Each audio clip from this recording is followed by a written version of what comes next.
জান্নাতুল সুমাইয়া হিমি সময়ের সবচেয়ে ব্যস্ততম অভিনেত্রীর একজন তিনি। অভিনয় নিয়ে আলোচনা সমালোচনা থাকলেও ছোট পর্দায় হিমির পথ চলা অপ্রতিরোধ্য।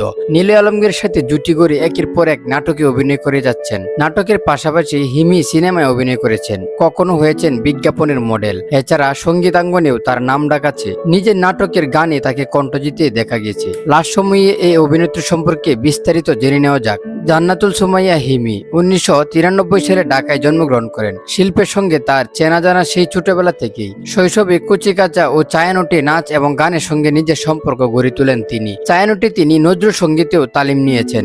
বরেণ্য শিল্পী ফেরদৌস আরা ছিলেন হিমির এক সময়ের গুরু, তবে তার গানের হাতে করি হয় সাধনা মিত্রের কাছে। সহজে আয়ত্ত করার অনন্য গুণ তাকে বিনোদন অঙ্গনে প্রতিষ্ঠিত করে। এরই ধারাবাহিকতায় তিনি বিটিভির বিভিন্ন অনুষ্ঠানে গিয়েছেন এবং নেচেছেন। এরপর বিভিন্ন ম্যাগাজিন অনুষ্ঠানের নাটকগুলোতে অভিনয় করতে করতেই অভিনয়ের পথে তার হাঁটা শুরু হয়। 2014 সালে রং আর টিভি 2020 কালার্স মডেল সার্চে চ্যাম্পিয়ন হওয়ার পর চ্যানেল আইতে মোহর আলী নামে একটি সিরিয়াল অভিনয় করার সুযোগ পান তিনি। এটির পরিচালক ছিলেন শঙ্কর চন্দ্র। তবে হিমির অভিনীত প্রথম একক নাটকের নাম অনাকাঙ্ক্ষিত সত্য। নাটকটি শুটিং হয়েছিল পুবাইলে। অনাকাঙ্ক্ষিত সত্য নাটকে অভিনয় ছিল তার ক্যারিয়ারের টার্নিং পয়েন্ট, কারণ এর আগে তিনি মূলত ছোটদের চরিত্রে অভিনয় করতেন। অনাকাঙ্ক্ষিত সত্য নাটকে অভিনয় করে নাটকের নায়িকার হওয়ার পর এক ধাপ এগিয়ে গিয়েছিলেন হিমি। নাটকটির গল্প তার ভীষণ পছন্দ হয়েছিল। তখন থেকে প্রধান চরিত্র কাজ করার ব্যাপারে আগ্রহী হয়ে ওঠেন তিনি। ছোটবেলা থেকে গান করলেও পরে এসে গানের চেয়ে অভিনয়কে বেশি প্রাধান্য দিতে থাকেন। তার মনে হয়েছিল অভিনয়ের মাধ্যমে চরিত্র বুঝে সবকিছু ফুটিয়ে তোলা যায়, চরিত্রে গভীরে যাওয়া যায়, কিন্তু গানে সেটা সম্ভব নয়।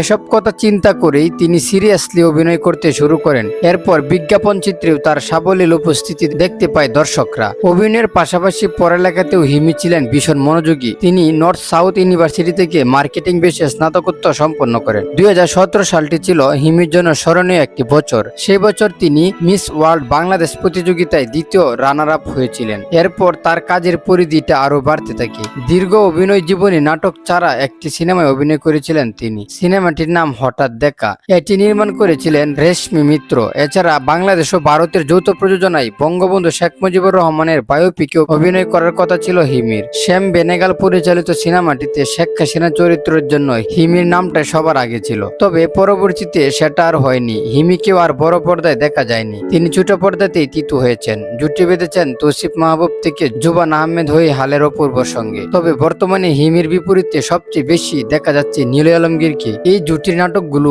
ইউটিউবে মিলিয়ন মিলিয়ন ভিউ হচ্ছে। নাটকের শুটিং করতে দুজন ছুটে বেড়াচ্ছেন দেশ বিদেশে। মূলত নীলয়ের প্রযোজনা প্রতিষ্ঠান নাফ এন্টারটেইনমেন্টের ইউটিউব চ্যানেলে তাদের নাটকগুলো প্রচারিত হয়। নীলয়ের সঙ্গে হিমির প্রথম নাটক ছিল ওয়ালিদ হাসান পরিচালিত জলে ভেজা রং। এরপর থেকে নাটকে তাদের জুটি হয়েছে উঠেছে অপ্রতিরোধ্য।